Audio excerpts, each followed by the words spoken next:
5 seconds to go.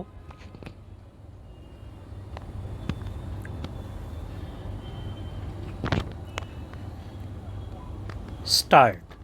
Mahatma Gandhi, who had anticipated all this, thought that this system of education, which is so expensive, would not do if education was to be brought within the reach of every Indian, rich or poor.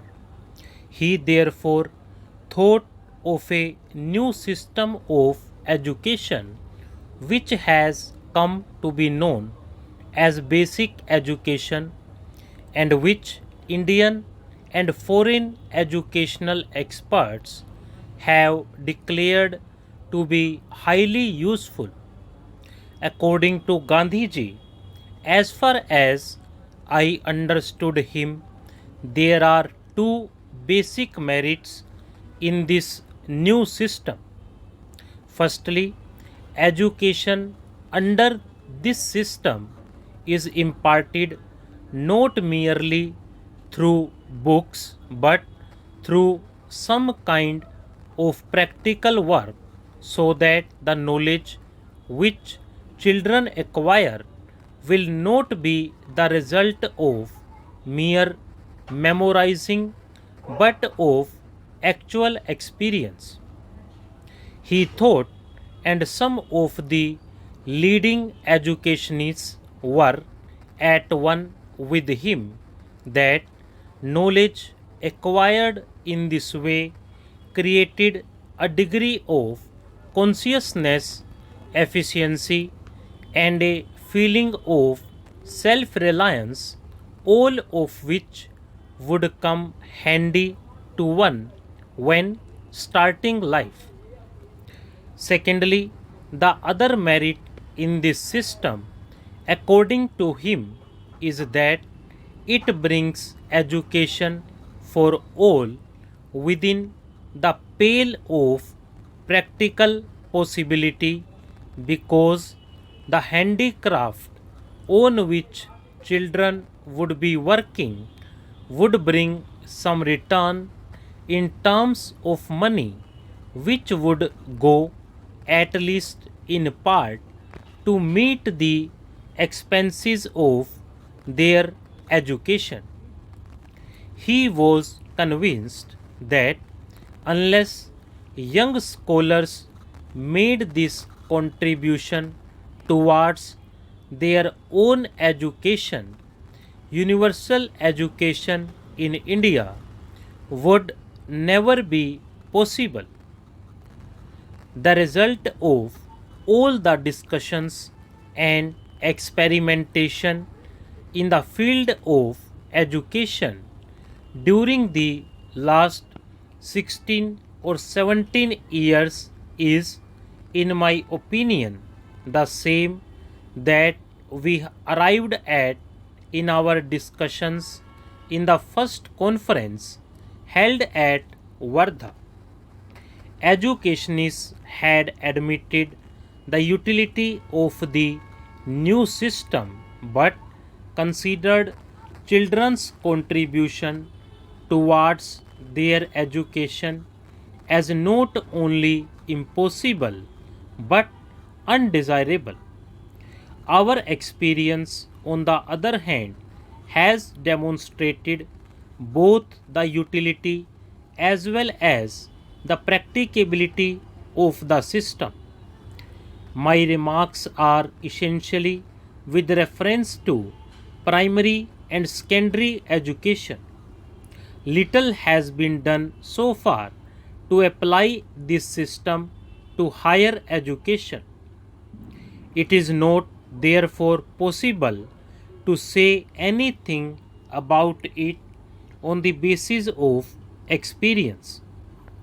In spite of all that has been done in this field so far, it is a pity that this system has not received the encouragement which it deserved and which we could have given it after achieving independence from the British rule. As far as I can say, the reason is that although the utility of the new system has been proved, our faith in the old system of education remains unshaken.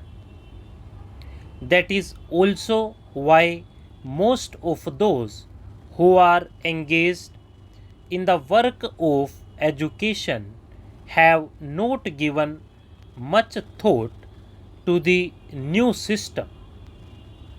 All that we can say is that even today the new system has not gone beyond the experimental stage. Our government has not decided to popularize it as a part of its constructive program, let alone doing anything practical for it.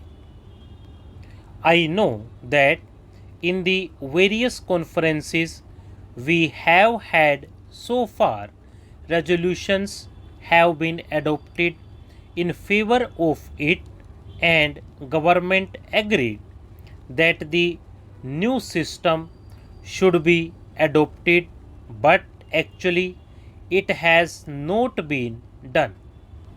Consequently, educational institutions of the old type are daily increasing, and whatever budgetary provision government makes under the head education is spent mainly on keeping the old system of education intact.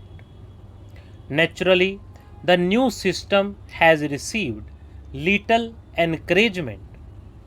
My own view is that unless fundamental changes are made in the current system, the sad state of affairs that we see today will become sadder.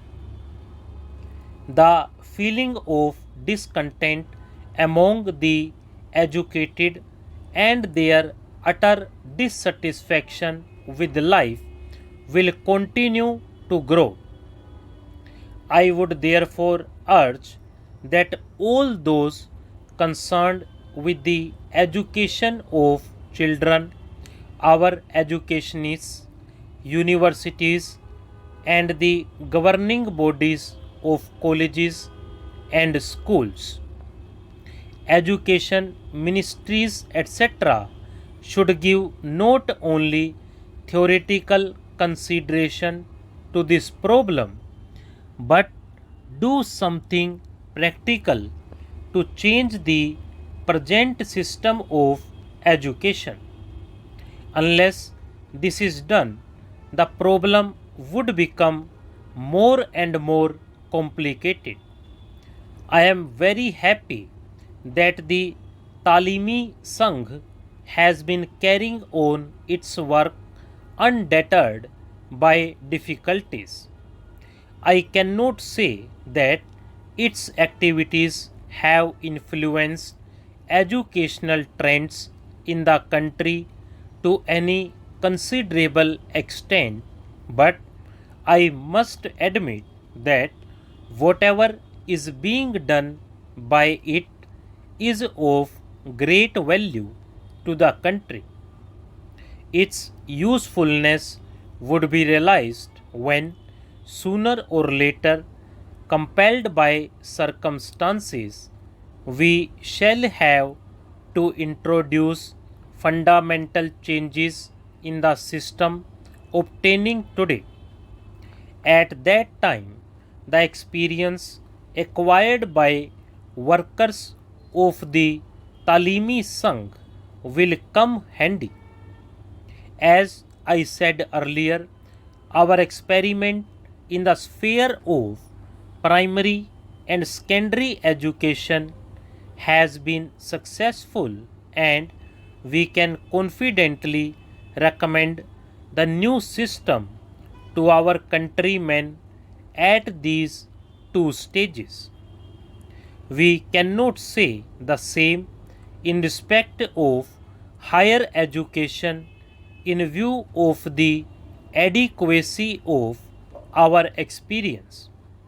Therefore, I attach great importance to your work.